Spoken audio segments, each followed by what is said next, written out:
Welcome to your PTA Bylaws, a Texas PTA Spotlights workshop.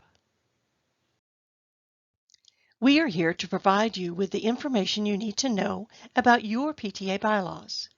We will begin with an overview of the rules you must follow as a 501c3 organization and why you need bylaws. Then, we will look at what is in the bylaws, how you update them so that they work for your PTA, and how they are approved for your use. Finally, we will tell you about the resources available to you.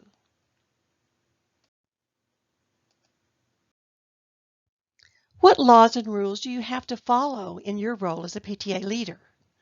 Like every individual and group, you have to follow the laws of the land, which includes federal, state, and local laws. These include all federal regulations, the IRS, which requires you to file an annual Form 990, state laws and regulations, especially those written to cover nonprofits in Texas, any codes for corporations if you are incorporated, laws through the Secretary of State, the State Attorney's Office, the Gambling Commission, and so forth. There also may be applicable local laws you must follow. Some of those rules may be policies of your school district. Next are the rules of the organization or our PTA association. We begin with our parent association, National PTA, and those bylaws and policies. Then you must follow the Texas PTA Articles of Incorporation, bylaws and policies, which includes the standards of continuing affiliation. Then you must follow your own PTA bylaws, standing rules, and policies.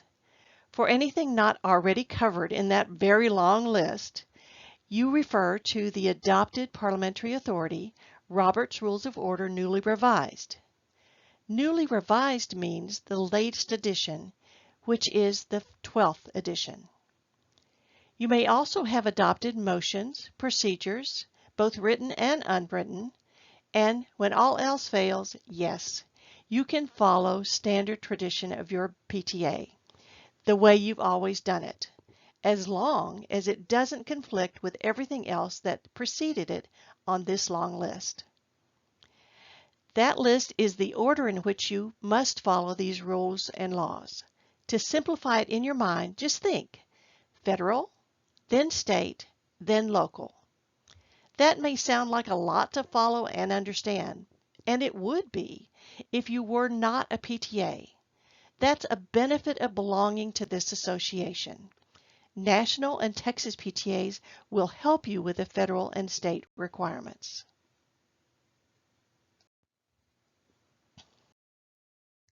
We just mentioned Robert's Rule of Order Newly Revised as the parliamentary authority. So let's look at it for an explanation of where the bylaws fit in this picture. This excerpt identifies the corporate charter. You received a charter from Texas PTA when your PTA was formed, the Constitution and/or bylaws, usually a combined document, rules of order, and standing rules. You may or may not have adopted standing rules, but most PTAs have these. We will not talk about standing rules in this workshop, but please take time to review that Spotlights workshop next.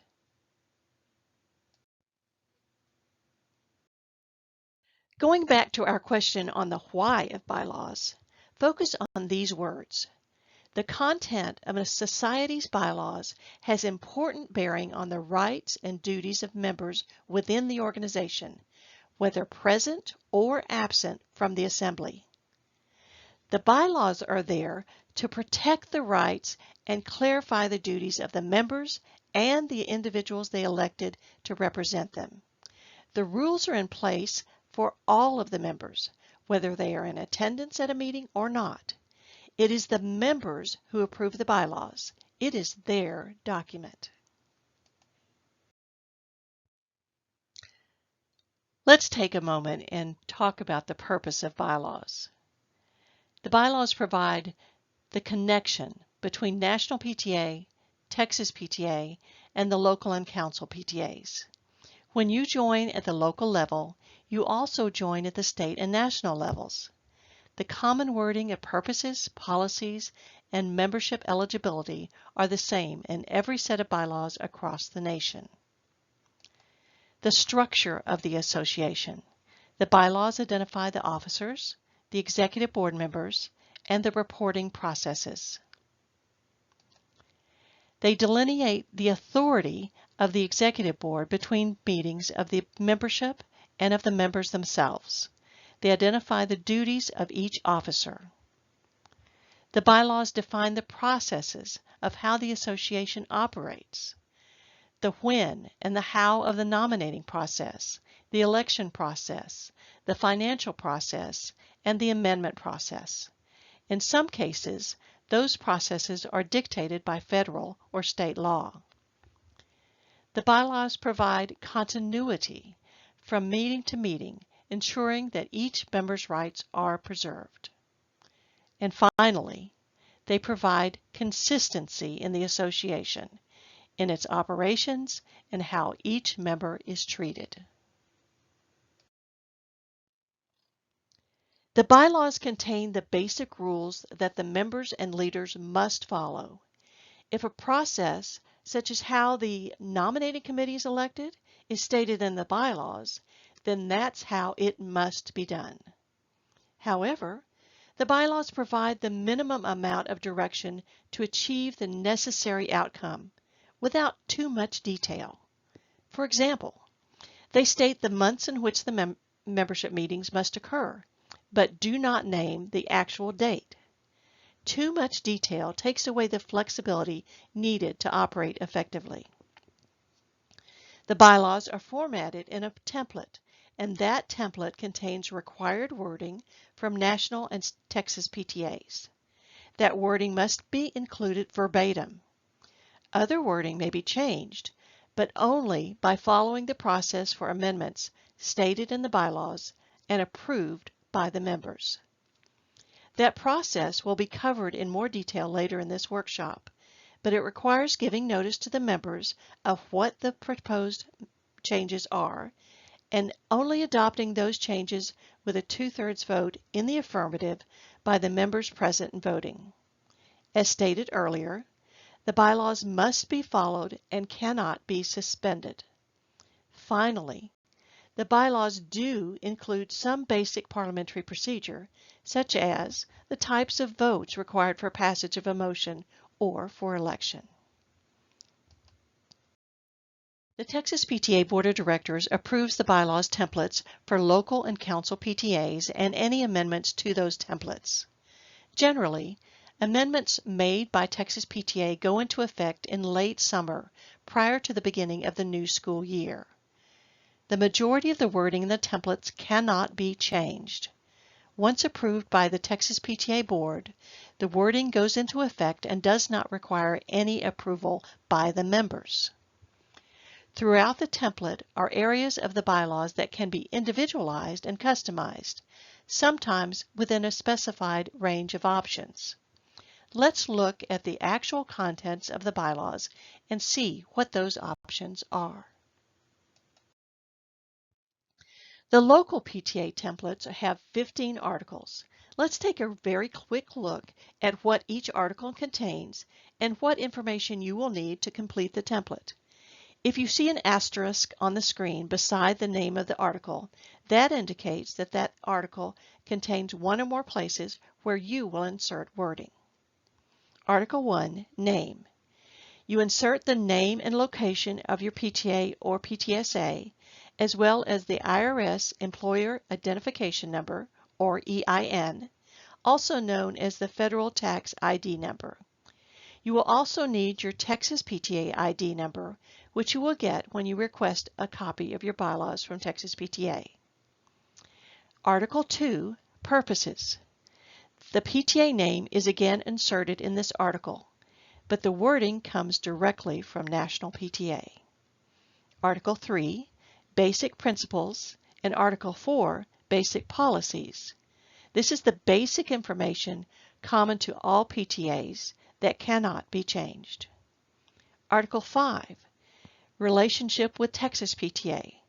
This defines the chartering authority of Texas PTA and the expectations of this relationship. It also includes information about how delegates to the Texas PTA annual meeting are defined. Article 6, Council Membership. This article applies only to those local PTAs that are represented by a council PTA.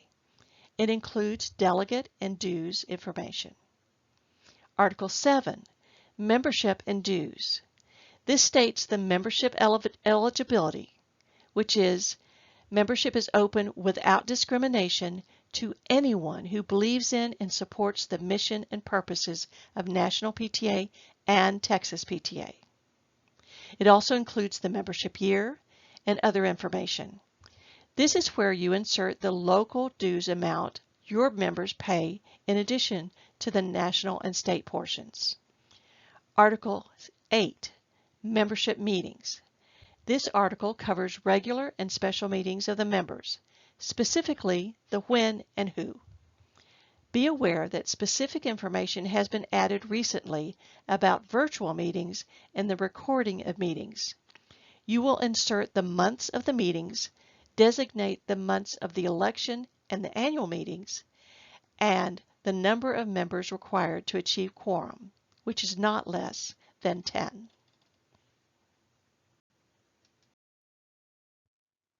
Article 9, Nominations and Elections, designates the number of nominating committee members and alternates, eligibility to serve, how they are elected, their duties, and information about the process. You will choose the number of committee members and alternates, as well as the month in which they are elected. Article 10, Executive Board.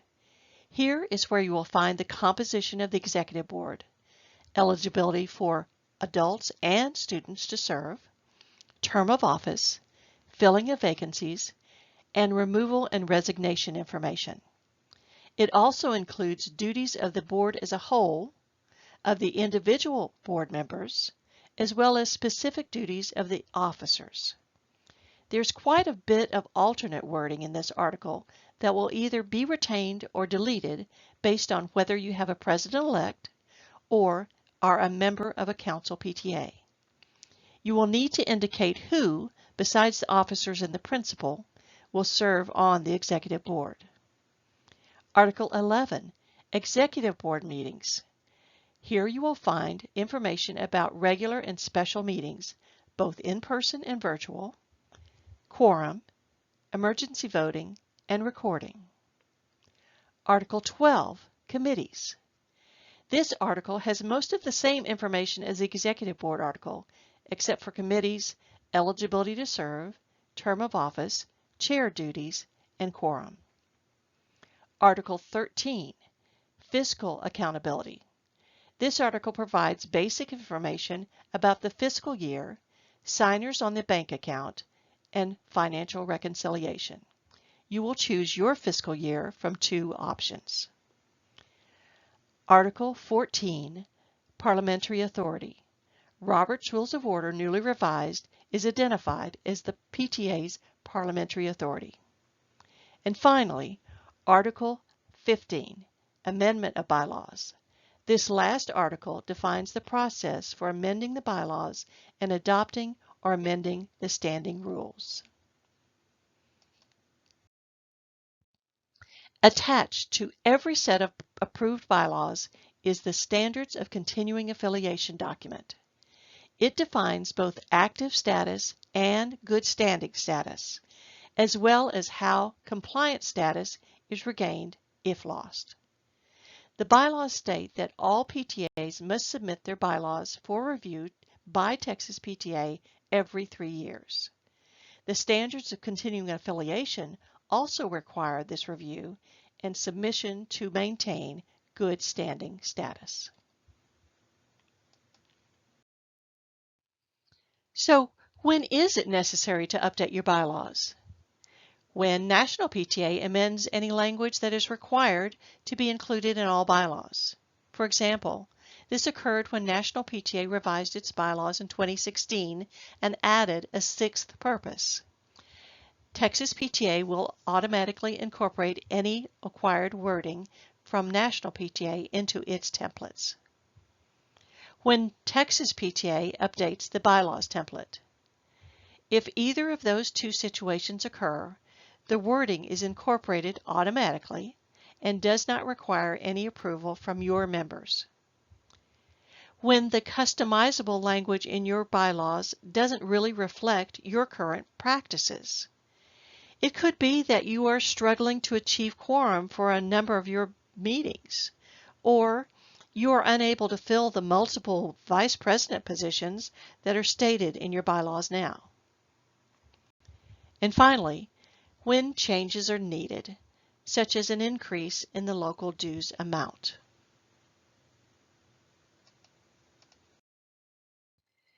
Texas PTA updates the bylaws templates every August 1st, so you'll need to download a new copy every August. It's an easy process. Only leaders who are registered with Texas PTA will be able to accomplish this download, so make sure you are registered with us. Next, go to www.txpta.org/bylaws and click on Download a copy of your bylaws.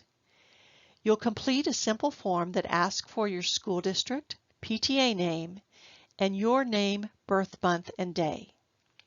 On the next screen, you'll see the link to download your bylaws and standing rules, if applicable. Make sure everyone on your board has a new copy so that everyone is operating from the most recent template.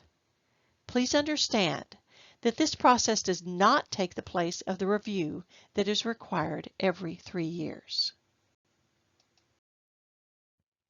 You may feel like your bylaws are just fine, but your PTA is due for the required review that must take place every 3 years.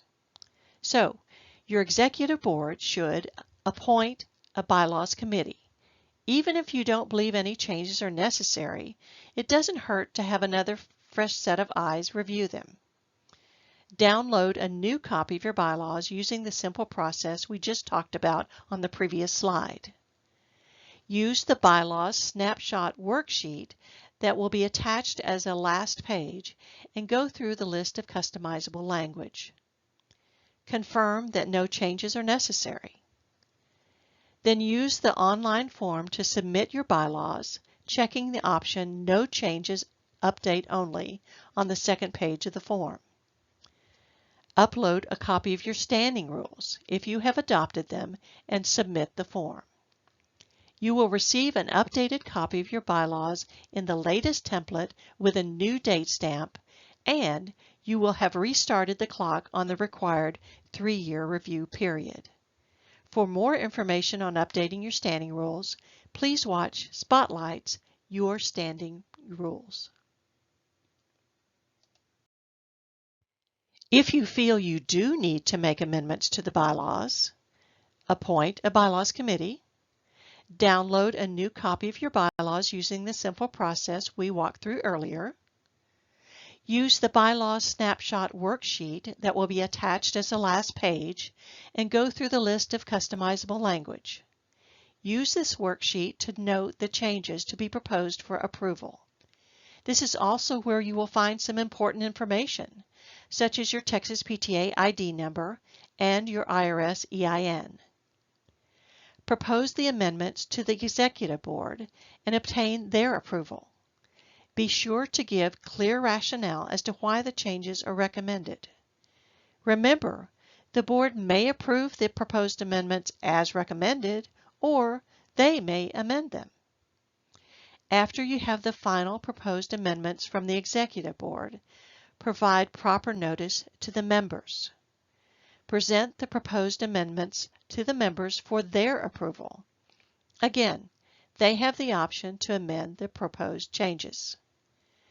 Use the online form again, this time checking the option Changes to Bylaws. Attach the minutes with the changes detailed and your standing rules if you have them, and submit everything for approval. You will receive an approved copy of your bylaws with all of the information specific to your PTA and with an approved date stamp that restarts the 3-year review clock. Be aware that the bylaws amendments do not go into effect until after you receive the approved bylaws from Texas PTA. When considering changes to the customizable wording in your bylaws, keep these things in mind. For dues, remember that the total dues amount is the national portion plus the state portion plus the local portion. That is not the dollar amount that you submit to Texas PTA. For the bylaws, you will provide just the local dues amount. Officers. If you choose to have a president-elect, the first year, you will elect both a president and a president-elect. In succeeding years, you will only elect a president-elect because the president-elect will move automatically into the presidency after one one-year term. When you have a president-elect, the president cannot serve a second term. When you have multiple vice presidents, they should be numbered in the order of importance to your PTA. If the president is unable to preside at the meeting and there is no president-elect, the vice presidents will preside in their designated order, which is the order in which they are listed in your bylaws. With multiple vice presidents, you must identify their area of responsibility, such as programs or advocacy. That's all the information that is allowed in the bylaws. If you want more detail, you would put that information in your standing rules. Remember, do not designate a responsibility that is already assigned to another officer. For example, you cannot have a vice president of budget and finance because that responsibility is already in the template as assigned to the treasurer as the chair of the Budget and Finance Committee. Meeting months. There are 2 months that need to be specifically identified. One as the election month and one as the annual meeting month. When listing all of the months for regular meetings, be sure that these 2 months are included. Quorum. Quorum is defined as the minimum number of members present in order to conduct business. Please don't set this number as the number of members you hope will be at the meeting, but it should be the least number you can count on attending that meeting. The lowest number Texas PTA will accept for quorum at the membership meetings is 10. Executive Board composition. You have options for what positions will compose your executive board. You can add standing committee chairs, student representatives, faculty representatives, council delegates, and whomever you feel should have a voice on your board. Be careful not to add so many positions that you either cannot fill them or they do not regularly attend the meetings and you can't meet quorum. Council membership. If you are a member of a council PTA, this article and the associated wording will be included. Now let's review the steps you must take to get approval from your members to amend your bylaws.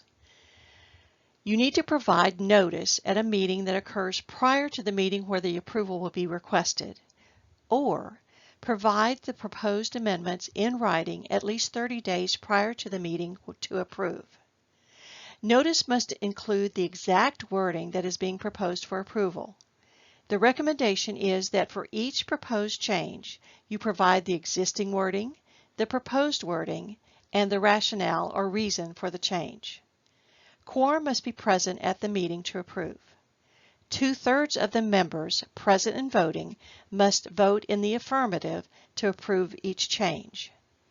If you have any questions or concerns, asking for help from a member of the Texas PTA Board or your field service representative, your FSR, is always recommended. Once you have received the approval of your members, now what? Go to the Texas PTA website at txpta.org and click on PTA Training and Support, then Governance, and then Bylaws. Complete the form.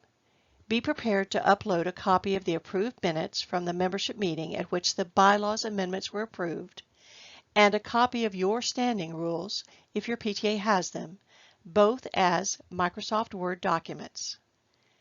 The meeting minutes must list all changes specifically either in the text of the minutes or as an attachment.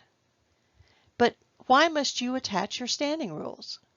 You may or may not have amended them, but they will be reviewed and checked for any inconsistencies and/or conflicts between the bylaws and the standing rules. Your bylaws amendments, minutes, and standing rules will be reviewed by Texas PTA. The bylaws will either be approved as submitted or returned for corrections, which may include further approval by your members. Or there may be questions as to whether you correctly followed the procedures for amending your bylaws. If your minutes are complete, there should be no questions. Your minutes should accurately reflect the actions taken to approve your bylaws amendments. These membership meeting minutes should include these things: that a quorum was present, that proper notice was given at a meeting or distributed through your regular communication methods, and when that notice was provided, that the notice included the exact wording to be approved, the motion to approve the amendment, naming the maker of the motion, who would be the individual on behalf of the executive board, the result of the vote, and whether the amendments were approved as presented or approved as amended, the vote required to approve, which would be a 2/3 vote, and the exact wording finally adopted.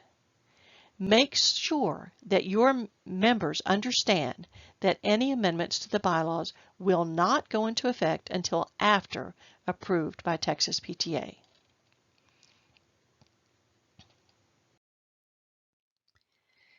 You always want to plan and be prepared for any eventualities. These things could happen. Your members may not approve the wording as you proposed it. They could simply vote against the change, or they could amend it. Remember, if the proposed change is to increase the dues amount, the amendment must be within the scope of the motion. What does that mean?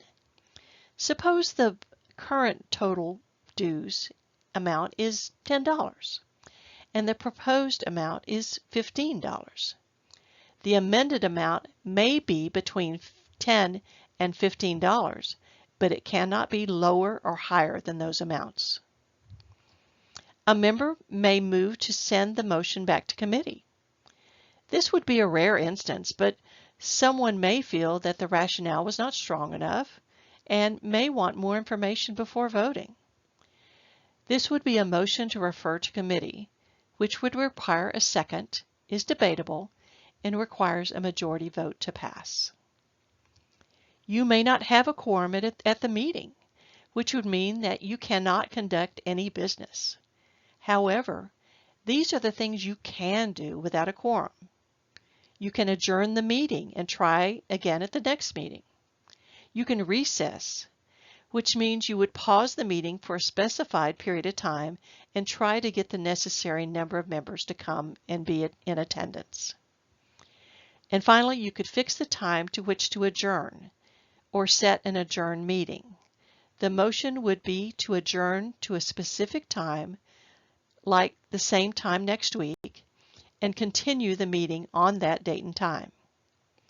Be aware that Texas PTA does not accept bylaws for approval in the summer. The dates will be posted on the online form. At other times during the year, such as at the very beginning of school or during holidays, the normal 6 weeks processing time may be longer, so you need to plan for these delays. All of this may sound like a lot to remember, but you have access to so many people resources and references. You can find much of this information in your bylaws and the basics guides for the president and the parliamentarian. You also have access to the National and Texas PTA bylaws and the bylaws checklist. All of these are on the Texas PTA website. You will get a copy of the bylaws snapshot worksheet when you request a copy of the bylaws using the online form. Your PTA should have a copy of Robert's Rules of Order newly revised, which can be purchased online and at most bookstores. This is an appropriate expense for your PTA, and it's updated about every 10 years. The 12th edition is the current edition, and it was published in 2020. Other resources are available as shown on the screen. Just remember that only Robert's Rules of Order newly revised can be used as the official reference, but the others are great for learning.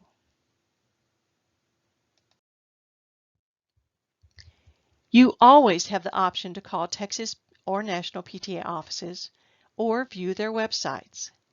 You can also email the Texas PTA Member Services Department where the bylaws are processed.